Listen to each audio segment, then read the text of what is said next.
बिहार सरकार के गृह विभाग के विशेष सचिव IPS Vikas Vaibhav let's inspire Bihar मुहिम चला रहे हैं। इसके तहत वे बिहार के युवाओं की सोच बदलने और उनके उज्जवल भविष्य के लिए लगातार काम कर रहे हैं। उन्होंने कैमूर में हुए कार्यक्रम के बाद वापस लौटते हुए औरंगाबाद में पत्रकारों को बताया कि बिहार का स्वर्णिम इतिहास रहा है, हम उसी इतिहास को वापस लाने का काम करना चाहते हैं। उन्होंने कहा कि जिस समय यहाँ सड़क नहीं थी, टेक्नोलॉजी नहीं थी, कम्युनिकेशन नहीं था, उस समय क्या ऊर्जा रही होगी, क्या विजन रहा होगा जिसने अखंड भारत के साम्राज्य को स्थापित कर दिया था। औरंगाबाद में हूँ। कल कैमूर जिले में कार्यक्रम था। बिहार के 29 जिलों में भौतिक रूप से युवा संवाद का कार्यक्रम संपन्न हो चुका है।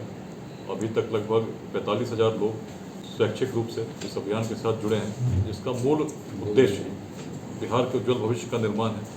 स्वप्न है एक ऐसे बिहार का जिसमें शिक्षा के लिए किसी को बाहर नहीं जाना पड़े और रोजगार के लिए किसी को बाहर नहीं जाना पड़े। ऐसे बिहार का विकास का स्वप्न लेकर हम आगे चल रहे हैं, जिसमें आधार इस पूरे स्वप्न का हमारा अपना इतिहास है। क्योंकि जब मार्ग नहीं थे आज की भांति, प्रौद्योगिकी नहीं थी इतनी विकसित और न सूचना के तंत्र इतने विकसित थे, तब भी हमारे पूर्वजों में वह दृष्टि थी, वह शक्ति थी, वह सामर्थ्य था कि व्यक्ति को व्यक्ति से जोड़ना जानते थे।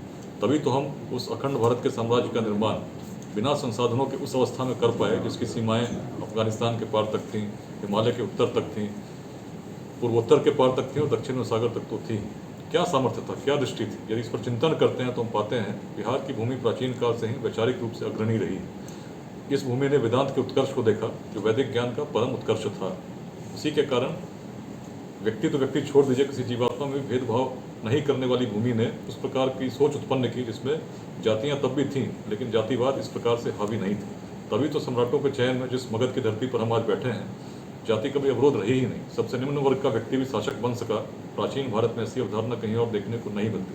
तभी तो नंद वंश का उदय हुआ और तभी तो आचार्य चाणक्य भी जब चले तो उनके द्वारा जब चंद्रगुप्त का चयन किया गया तो केवल सामर्थ्य के आधार पर युवक के रूप में चयन किया गया और जो सामर्थ्य को लेकर आगे बढ़े तो अखंड भारत के साम्राज्य का निर्माण हुआ।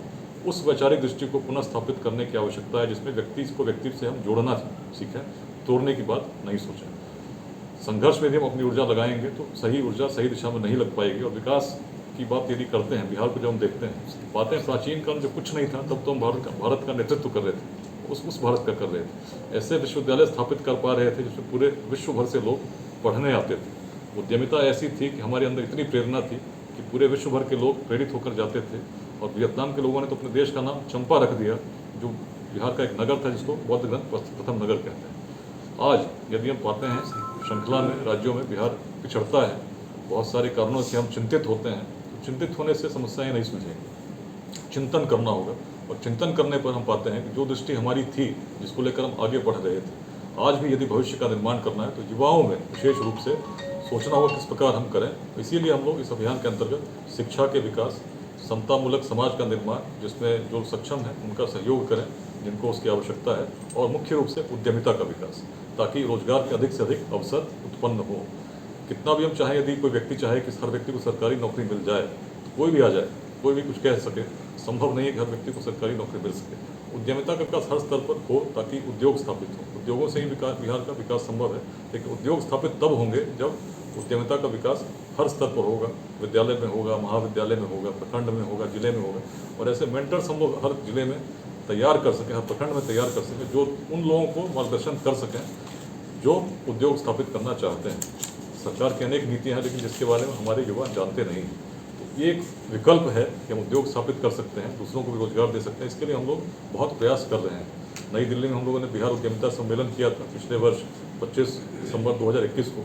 लोगों ने पूछा बिहार का कार्यक्रम दिल्ली में क्यों, तो उस समय भी मैंने तब भी कहा था, अब क्यों भूल जाते हैं कि एक समय ऐसा था जब बिहार के कार्यक्रम काबुल में भी हुआ करते थे। सोच बड़ी रखो, हमारे पूर्वजों की सोच बड़ी थी, तभी तो अफगानिस्तान के पार तक सोच पा रहे थे। आज भी उस सोच को लेकर चलेंगे तो संभावनाएं असीम हैं।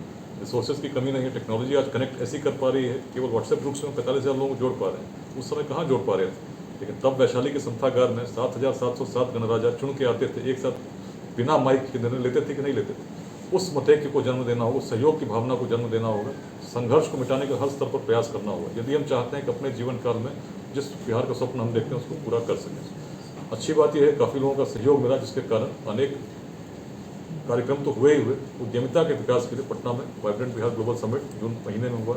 2 इन्वेस्टमेंट्स हुए, अनेक स्टार्टअप्स की मीटिंग हम लोगों ने विदेशों से आए हुए इन्वेस्टर से भी कराया।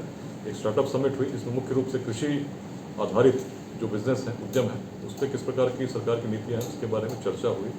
अभी दिसंबर माह में सासाराम में स्टार्टअप समिट 2022 का दूसरा होगा, जिसमें पूरे बिहार से जो स्टार्टअप्स हैं आवेदन दे रहे हैं, आना चाहते हैं, उनको भी हम आमंत्रित कर रहे हैं और निवेशकों को भी आमंत्रित कर रहे हैं। और इसका बृहद रूप में अगले वर्ष मार्च में कार्यक्रम करने की योजना है।